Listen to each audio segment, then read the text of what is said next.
Well, I think the number one definition is subjective, right? Everybody has their own idea of exactly what it is. For me personally, I think it basically comes down to creating something that started in your head and bringing it to life. I'm Matthew Forrest. I work under the pseudonym Briteso. I started doing graphic design about 13 years ago, but about 3 years ago, I got tired of doing graphic design, went back to school for fine art, and so I've been painting and doing fine art since then. Basically, I was just burnt out of being a graphic designer where you kind of have to do what everybody else wants you to do, and as an artist, you sort of do more what you want to do, and people tend to kind of defer to your artistic, creativity, but as a graphic designer, you're really more trying to cater to make whatever's in somebody else's head come to life. And like I said, for me, art is taking what's in your own head and bringing it to life. So I just find a lot more satisfaction in that. And ultimately, I realized how much I love to paint.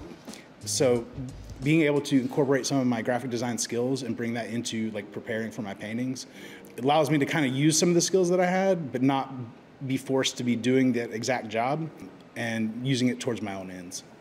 A friend of mine, Scott Bell from Cat Family Records, in 2020, early 2020, he was like, I've got an idea for a mural, would you be interested? And I said yes, and we came up with a design and a concept and pitched it to Railroad Square, and they said, yes, let's do it. And then COVID hit, and so it got pushed back a little bit, but we ended up doing it in July and August, which is not a fun time to do a mural on a south-facing wall.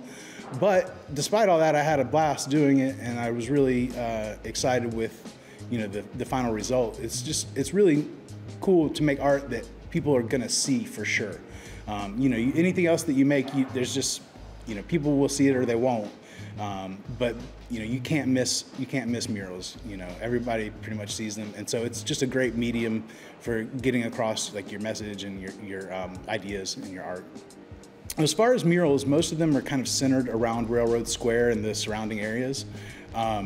There's, I think, 5 or 6 in Railroad Square, and then a few in the surrounding areas, one at Euphoria on South Monroe. There's one downtown in Galley Alley, and then the other one is in Railroad Crossing, which is right down the street on FAMU Way from Railroad Square.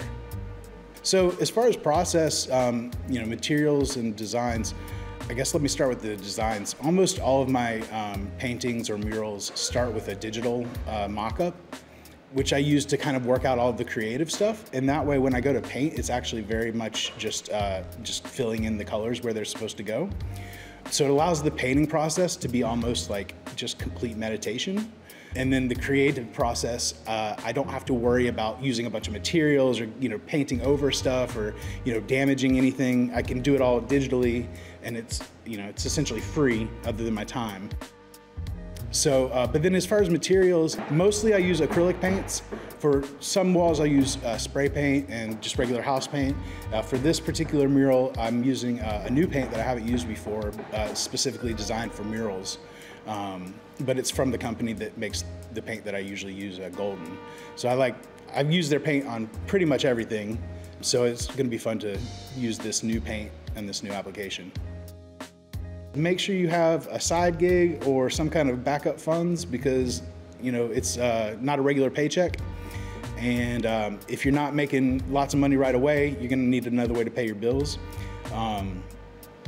And it's not always, it's not always all that profitable, but if you can stick with it, if you can find the means to get through the lean times and get to where you can actually, have some clientele and get a little bit of recognition where people are reaching out to you, it's hugely rewarding in the end.